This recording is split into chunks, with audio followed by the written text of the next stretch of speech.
Hi friends, இன்றைக்கி நம்ம கிச்சனில் குக்கு வித் கோமாளி ரெசிபி தாங்க பார்க்க போகிறோம். ஆமாங்க, இன்றைக்கி தர்சன் அவங்க செஞ்ச ரெசிபி தான் மஷ்ரூம் croquettes. இந்த ரெசிபி தாங்க பார்க்க போகிறோம். என்னடா இது, இவளுக்கு வேறு வேலையே இல்லையா, எப்போ பார்த்தாலும் தர்சன் செஞ்சது என் புருஷன் செஞ்சது ஏதாவது ஒரு ரெசிபி எடுத்துகிட்டு வந்துடுறா அப்படின்னு பார்க்காதீங்க. என்ன பண்ணுறது, நம்ம பொழப்பையும் ஓட்டணும்ல. போகலாம், ரைட். இப்போ கடாய் அடுப்பில் வச்சு 2 டேபிள் ஸ்பூன் ஆயிலை சேர்த்துக்கலாம். ஆயில் அதிகமாக வேணால் நல்லெண்ணெயை சேர்த்துக்கோங்க. இது கூட காண்டாயிராமல் 4-5 பல் பூண்டை சேர்த்துடலாம். சேர்த்து இதை நல்லா வதக்கி விட்டு, இது கூட ஒரு கப்பளவு பெரிய வெங்காயம் கட் பண்ணி வச்சுருக்கேன், அதையும் சேர்த்து நல்லா வதக்கி விட்டு, மஷ்ரூம் ஒரு கப்பளவு நல்லா பொடியாக கட் பண்ணி வச்சுருக்கேன், அதையும் சேர்த்து நல்லா வதக்கி விட்டுலாம்.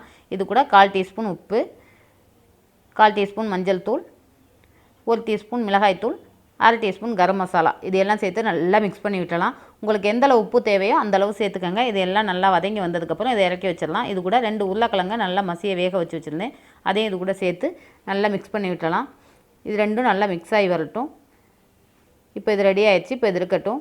இப்போ ஒரு பவுலில் 3 டேபிள் ஸ்பூன் மைதா, இது கூட 1/4 டீஸ்பூன் மிளகுத்தூள், 1 சிட்டிகை உப்பு, இது சேர்த்து கொஞ்சமாக தண்ணி சேர்த்து நல்லா கட்டிகள் இல்லாமல் கரைச்சி விட்டுருங்க. கொஞ்சம் கூட கட்டி இருக்கக்கூடாதுங்க. நல்லா மிக்ஸ் பண்ணி விட்டு தோசை மாவு பதத்துக்கு இதை நல்லா கரைச்சி எடுத்துக்கலாம்.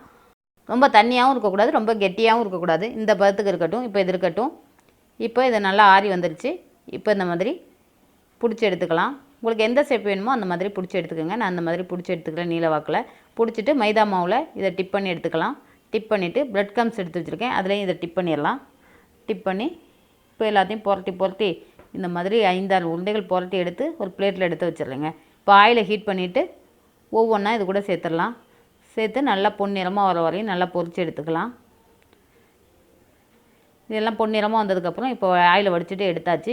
அவ்வளோதாங்க, ரொம்ப சூப்பரான டேஸ்ட்டில் மஷ்ரூம் croquettes சூப்பராக ரெடி ஆகிடுச்சு. இப்போ பிளேட்டிங் ரெடி பண்ணிடலாம். தட்டில் வச்சுட்டு கொஞ்சம் டொமேட்டோ சாஸ் சேர்த்து கொஞ்சம் மல்லி இலைகளை வச்சிடலாம். அவ்வளோதாங்க, ரொம்ப சூப்பராக இருந்துச்சுங்க. டேஸ்ட் அட்டகாசமாக இருந்துச்சு. இதே போல் நீங்களும் ட்ரை பண்ணி பார்த்துட்டு எப்படி இருந்துச்சுன்னு மறக்காமல் எனக்கு கமெண்ட்ஸில் சொல்லுங்கள். இந்த ரெசிபி உங்களுக்கு பிடிச்சிருந்துச்சுன்னா லைக் பண்ணி ஷேர் பண்ணுங்கள். மறக்காமல் என் சேனலுக்கு சப்ஸ்கிரைப் பண்ணுங்கள். தேங்க்யூ ஃபார் வாட்சிங்.